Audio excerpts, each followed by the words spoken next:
Menurut aku karena Allah itu kan kita nggak tahu wujudnya. Sedangkan di agama-agama lain kan kayak Tuhan Yesus ada fotonya, terus kan kayak Buddha, Hindu ada patung dewa lah segala macam gitu kan. Nah sedangkan di Islam tuh bener-bener kita nggak tahu bentuk Allah seperti apa, bentuk Nabi Muhammad seperti apa gitu.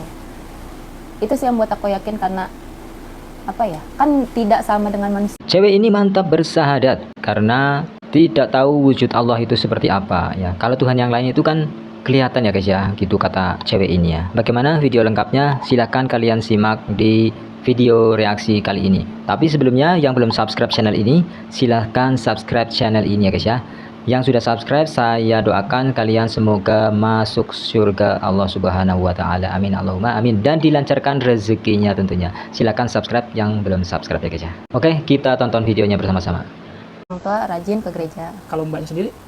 Dulu rajin sekolah minggu. Sekolah minggu. Pas masih kecil tuh rajin sekolah minggu. Nah terus pas udah mulai dewasa, udah mulai males tuh. Ada aja alasan ntar mau kerja kelompok lah apalah gitu. Tapi orang tua sih tetap nyuruh untuk ke gereja terus. Yang membuat, yang men-trigger atau pemicunya Mbak Sabrina ini awal mula kenal Islam itu dari apa? Lingkungan sih. Sebelumnya kan tinggal di perumahan gitu kan. Sebenarnya sih yang di lingkungan itu yang Kristen ada 3. Cuma kan jarang keluar lah gitu, jarang akrab. Nah terus lebih akrab sama anak-anak yang Islam kan. Terus main sama mereka, lihat mereka ngaji, lihat mereka traweh. Itu tuh kayak aku seneng aja gitu ngelihatnya. Itu di 2000 ketika umur berapa itu? Masih kecil. Kelas? Kayak masih SD lah. Masih SD? Iya. Kayak, tapi sih masih tetap rajin sekolah minggu, cuma kayak udah mulai tertariknya mulai saat itu. Nah, berarti waktu dari mulai lingkungan itu sampai benar-benar bersyahadat itu berapa tahun tuh? Lama sih.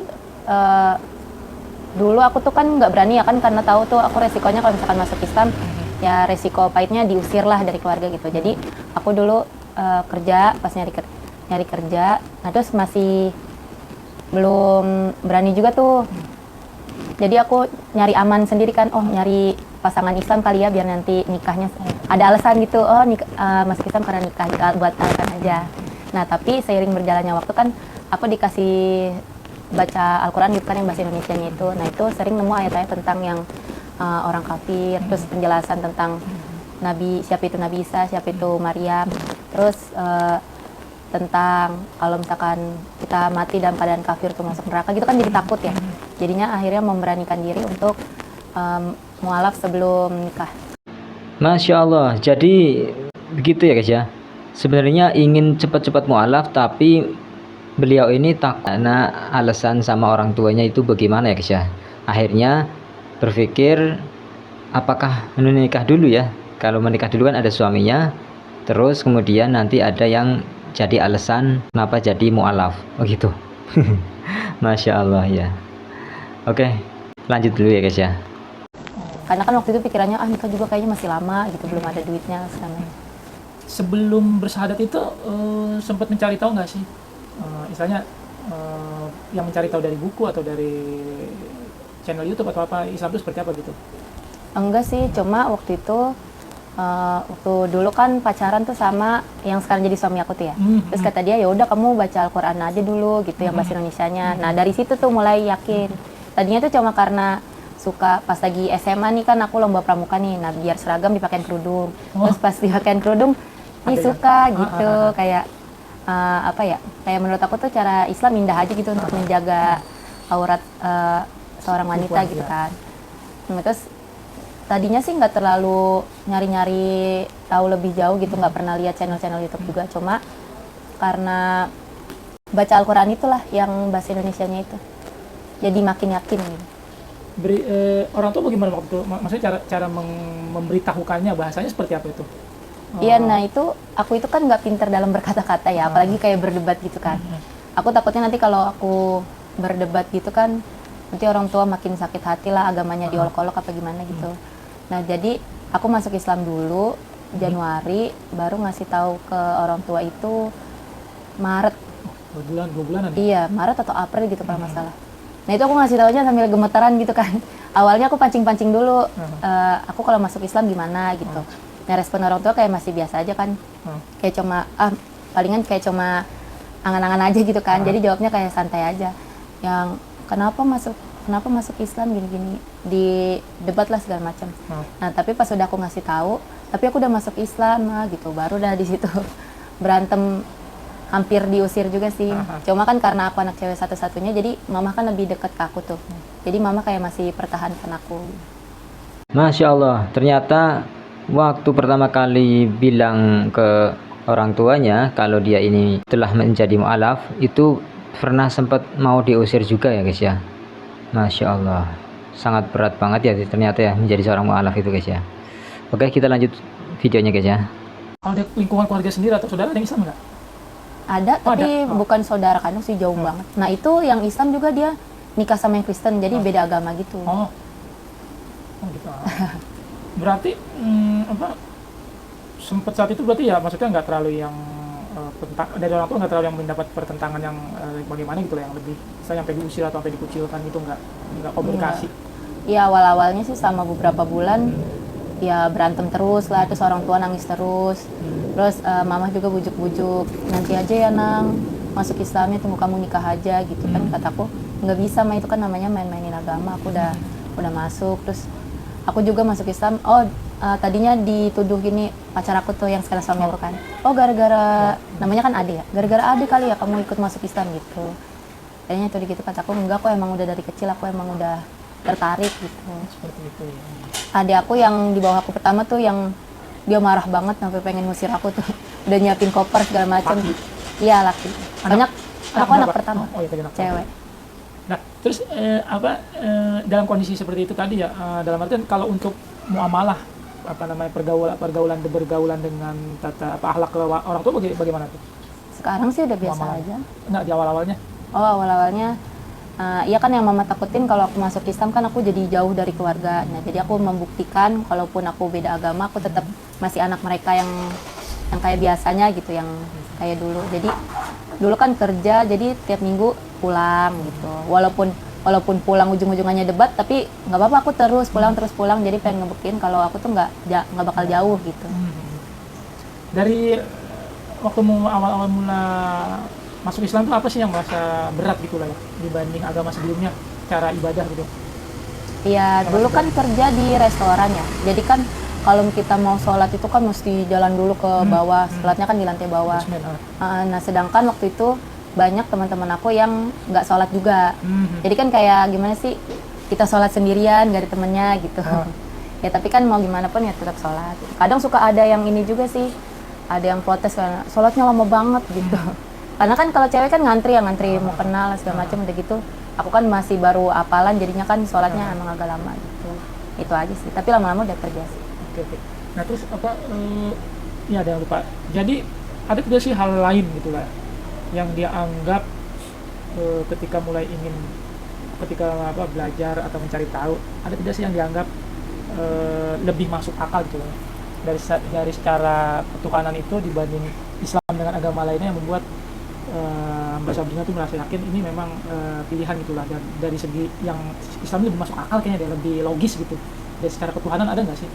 Menurut aku karena Allah itu kan kita nggak tahu wujudnya. Sedangkan di agama-agama lain kan kayak Tuhan Yesus ada fotonya, terus kan kayak Buddha, Hindu ada patung dewa lah segala macam gitu kan. Nah sedangkan di Islam tuh bener-bener kita nggak tahu bentuk Allah seperti apa, bentuk Nabi Muhammad seperti apa gitu. Itu sih yang buat aku yakin, karena apa ya, kan tidak sama dengan manusia gitu. Itu nggak ada bentuknya. Itu salah satu triggernya bukan? Iya, soalnya dulu aku kan waktu kecil nonton yang film tentang Tuhan Yesus kan dulu ditampilin TV tuh. Messenger. Aku lupa deh judulnya. Yang Tuhan Yesusnya disalib tuh. Nah, tapi ada satu sisi yang aku bingung, kenapa dia disalib tapi meminta pertolongan ke Tuhan gitu. Nah, itu yang masih yang menurut aku yang nggak masuk akal sih, yang mempertanyakannya. Masya Allah. Sebenarnya kalau sedikit saja kita berpikir ya tentang apa ini, khususnya untuk orang non muslim ya guys ya, untuk non muslim ya, kalau sedikit saja berpikir tentang kok disiksa, kemudian disalib, kemudian minta tolong ke Allah gitu kan. Ya itu kan sebenarnya kalau kita kritis saja ya, berpikir kritis saja itu sudah, oh kok begitu ya. Nah, sudah tidak masuk ke logika lagi seperti itu ya guys ya, kira-kira begitu. Makanya di dalam Islam itu Allah selalu mengingatkan kita untuk berpikir ya. Apakah kalian tidak berpikir? Ya, seperti itu ya. Selalu mengajak kita untuk berpikir ya, berakal gitu maksudnya. Oke, lanjut guys ya. Kalau dari orang tua, istilahnya ke gereja sendiri, kalau di sini kayak pengurus gitu kan sih ya? Kalau dulu enggak, nah dulu. sekarang Sekarang ya. Mungkin Bapak tuh kayak pengen, Bapak kan pernah bilang jangan sampai aku tuh jadi racun buat adik-adik gitu kan. Maksudnya nanti adik aku ikut masuk Islam juga. Nah jadinya sekarang Bapak jadi aktif di gereja, kan udah pensiun. Sekarang jadi syamas. Cuma aku tuh kan tanya syamas itu apa gitu. Pada apa ya jawabnya kayak mungkin pengurus gereja juga sih gitu. Itu ketika nikah itu bagaimana itu? Ketika nikah tuh keluarga pada datang nggak? Enggak. Oh enggak? Nggak boleh dari pihak gereja. Tadinya mamah itu mau datang ya kan, karena ya mau gimana lagi kan, maksudnya anaknya gitu kan. Tadinya udah mau datang, terus mau bawa besan juga lah kan keluarga dari mamah ya. Cuma dari pihak gereja katanya nggak boleh, kalau misalkan sampai orang tua aku datang itu samanya mendukung aku untuk masuk Islam. Itu berarti benar-benar nggak ada yang datang tuh? Nggak ada. Dari pihak Mbak Sabrina? Iya, cuma teman-teman kerja aku aja sama tetangga aku yang di rumah. Subhanallah. Luar biasa kisahnya guys ya. Sampai-sampai beliau ini menikah tapi keluarganya nggak ada yang datang guys ya. Aduh, cewek lagi ya, sedih banget pastinya. Oke, bagaimana kelanjutannya? Kita simak bersama-sama guys ya. Yang di rumah. Itu bagaimana tuh? Maksudnya Ya, di momen yang berharga atau bahagia tuh orang tua nggak ada yang hadir, bagaimana ya? Maksudnya secara manusiawi gitulah ya. Jujur nggak semangat sih. Gimana sih namanya nikah? Tapi waktu itu alhamdulillahnya yang Bu Surya sama Pak Surya tadinya kan mau nikah di KUA aja. Adalah di KUA aja. Nah terus tapi alhamdulillah Bu Surya sama Pak Surya ngasih tempat, nikahlah di sini tadi di tempat pengajian. Nah terus dibantuin dibantuin ada makanan lah segala macam gitu ya. Nah, terus aku nggak keluar duit apa-apa lah gitu. Tapi tetap aja sih, maksudnya ada rasa sedih juga, ada rasa sepi karena keluarga aku nggak ada yang datang. Oke, satu pertanyaan terakhir, sampai saat ini bagaimana muamalah atau hubungan dengan orang tua? Udah biasa aja. Biasa saja. Nah, kalau misalkan kan tiap 2 bulan sekali kan ke rumah tuh. Bisa seminggu lah, bisa nginep, bisa seminggu, bisa 3 atau 4 hari. Nah terus kalau misalkan aku mau sholat juga tinggal nitip dulu mah aku mau sholat gitu. Jadi kayak udah biasa aja. Orang tua laki juga begitu Bapak? Iya. Berarti udah mulai agak menerima gitu? Iya, dulu pas awal-awal aku masih nggak enak buat pakai kerudung. Jadi dulu dari sini, dari rumah misalkan pakai kerudung nih, ntar pas sudah sampai aku lepas. Di depan orang tua dilepas? Iya, enggak maksudnya di tengah jalan lah. Jadi mereka tuh taunya aku belum pakai kerudung gitu. Tapi sekarang? Sekarang udah pakai kerudung, udah biasa aja. Oh ya, ada pertanyaan terakhir lupa. Ada pesan nggak untuk teman-teman yang mulai baru mau belajar Islam atau yang baru masuk Islam, ada pesan tidak biar mereka tetap merasa yakin di agama ini gitu? Pesannya apa ya? Ya kalau misalkan pindah sih, kalau misalkan pindah mualaf, usahain itu memang benar pure karena diri sendiri, bukan karena pasangan. Karena ada tuh yang karena pengen nikah gitu. Nah terus kalau memang terus harus terima konsekuensinya gitu. Kalau misalkan kan keluarga orang beda-beda ya, ada yang beneran tega ya kan diusir. Nah kita juga harus siap gimana kalau misalkan diusir nanti kita finansialnya cukup atau enggak gitu. Soalnya kan bingung juga ya kalau misalkan diusir tapi kita belum kerja belum apa, kan nggak mungkin numpang di rumah orang juga gitu kan. Nah terus untuk yang sudah mualaf, emang yang paling susah itu adalah istiqomah. Istiqomahnya itu susah. Apalagi kalau aku kan tinggal di lingkungan yang orang tuh kan keluar rumah nggak pakai kerudung gitu kan. Jadi sempat dikasih tahu ya udah keluar rumah mah udah nggak usah pakai kerudung gitu kan.